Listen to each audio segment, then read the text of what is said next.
घास में गुड़िया। एक राजा था, उसके 12 बेटे थे। जब वे बड़े हो गए तब राजा ने उनसे कहा कि तुम्हें अपने अपने लिए एक एक पत्नी ढूंढकर लानी है, लेकिन वह पत्नी एक ही दिन में सूत काटकर कपड़ा बुने, फिर उससे एक कमीज सिलकर दिखाए, तभी मैं उसे बहू के रूप में स्वीकार करूँगा। इसके बाद राजा ने अपने बेटों को एक एक घोड़ा दिया। वे सभी अपनी अपनी पत्नी खोजने निकल पड़े। कुछ ही दूर गए थे कि उन्होंने आपस में कहा कि वे अपने छोटे भाई को साथ नहीं ले जाएंगे। 11 भाई अपने छोटे भाई को अकेला छोड़कर चले गए। वह रास्ते में सोचने लगा कि वह आगे जाए या लौट जाए। उसका चेहरा उतर गया था। वह घोड़े से उतरकर घास पर बैठ गया और रोने लगा। रोते रोते अचानक चौंक गया। उसके सामने की घास हिली और कोई सफ़ेद चीज़ उसकी ओर आने लगी। जब वह चीज़ राजकुमार के पास आई तो उसे एक नन्ही सी लड़की दिखाई दी। उसने कहा, मैं छोटी सी गुड़िया हूँ, यहाँ घास पर ही रहती हूँ, तुम यहाँ क्यों आए हो? राजकुमार ने अपने बड़े भाइयों के बारे में बताया। उसने अपने पिता की शर्त के बारे में भी बताया।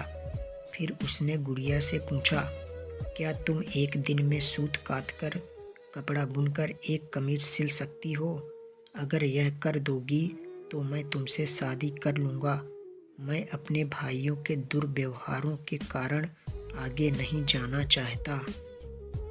गुड़िया ने हाँ कर दी। तुरंत ही उसने सूत काता, कपड़ा बुना और एक छोटी सी कमीज लेकर महल की ओर चल पड़ा।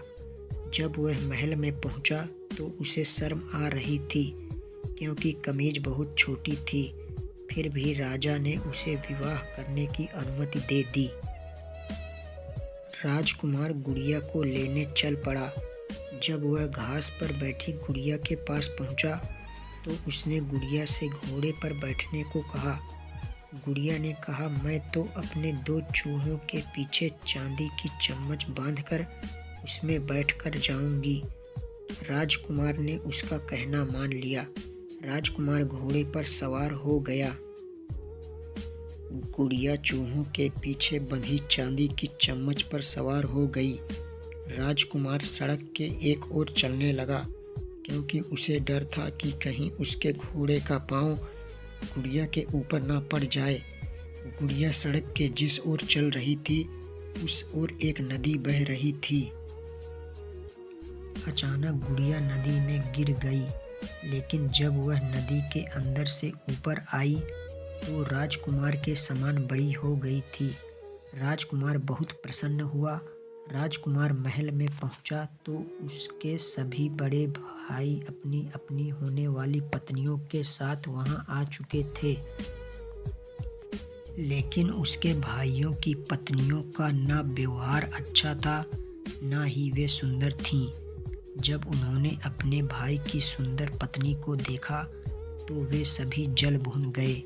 राजा को पता चला कि बड़े पुत्रों ने छोटे राजकुमार के साथ दुर्व्यवहार किया है, तो उसने बड़े बेटों की खूब निंदा की। फिर छोटे बेटे को गद्दी सौंप दी। छोटे राजकुमार का विवाह गुड़िया के साथ धूमधाम से हुआ। अब छोटा राजकुमार राजा था और गुड़िया रानी, दोनों सुख से रहने लगे। ऐसी ही मज़ेदार कहानियों के लिए हमारे चैनल को ज़रूर सब्सक्राइब कर लें।